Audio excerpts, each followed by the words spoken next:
एक लड़का अपनी गर्लफ्रेंड को प्रपोज करने वाला था, लेकिन उसने अपने बैग से लड़कियों के सामान का ढेर निकाल दिया। फिर उसने पूरा बैग ही उल्टा कर दिया। ये अजीब सामान देखकर लड़का चौंक गया और गर्लफ्रेंड ने तुरंत गलत समझ लिया। सोच लिया कि लड़के ने उसे धोखा दिया। गुस्से में वो तुरंत ब्रेकअप बोलकर चली गई। तभी लड़के को पता चला कि उसने गलत बैग उठा लिया था। असल में वो अपनी गर्लफ्रेंड के लिए प्रपोजल गिफ्ट लेकर जा रहा था, लेकिन एक छोटा बच्चा उसके पीछे से टकरा गया। लड़का अपने गिरते फोन को पकड़ने की कोशिश कर रहा था, लेकिन गलती से उसका कैमरा एक औरत की तरफ चला गया। औरत ने उसे देखकर सोचा ये कोई क्रिप लड़का है। लड़का समझाना चाहता था, लेकिन फोन स्क्रीन पर उसका अपना सेल्फी दिख गया। औरत इतनी गुस्से में थी कि उसने बिना देखे फोन छीन लिया और फोटो डिलीट कर दी। फिर उसने बैग उठाया, टैक्सी ली और अपनी जॉब इंटरव्यू के लिए भाग गई। इस तरह दोनों के बैग गलती से बदल गए। जब औरत इंटरव्यू वाले जगह पहुंची तो उसने देखा कि उसका रिज्यूमे बैग में नहीं था। तभी उसे समझ आया कि उसने लड़के के साथ बैग स्वैप कर लिया था।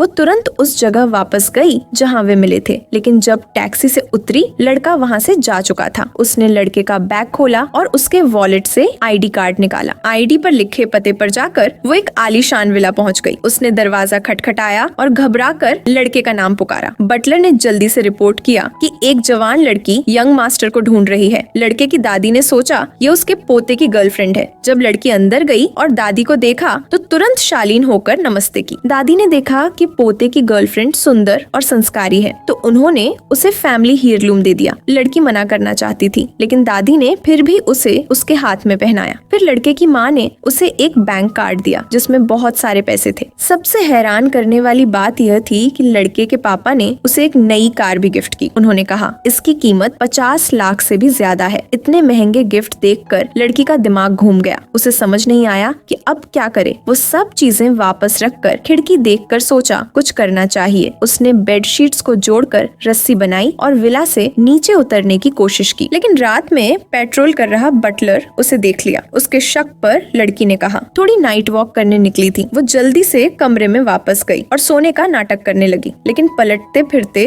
वो सो ही नहीं पा रही थी। उसे समझ नहीं आ रहा था कि वो अचानक किसी की गर्लफ्रेंड कैसे बन गई। उसने ठान लिया कि वो लड़के का इंतजार करेगी और जब वो आएगा सब कुछ समझा देगी। कुछ देर बाद प्रपोजल फेल होने के बाद दिल टूटा हुआ लड़का अपने बेडरूम वापस आया। उसे पता नहीं था कि लड़की पहले से ही उसके कमरे में है। तो फिर कहानी का आगे वही हुआ जो खुदा ने मंजूर किया था। इसी के साथ आज की स्टोरी यही खत्म होती है। मिलते हैं अगले वीडियो में। सब्सक्राइब कर देना और कमेंट में मेरे लिए एक रेड हार्ट छोड़ जाना।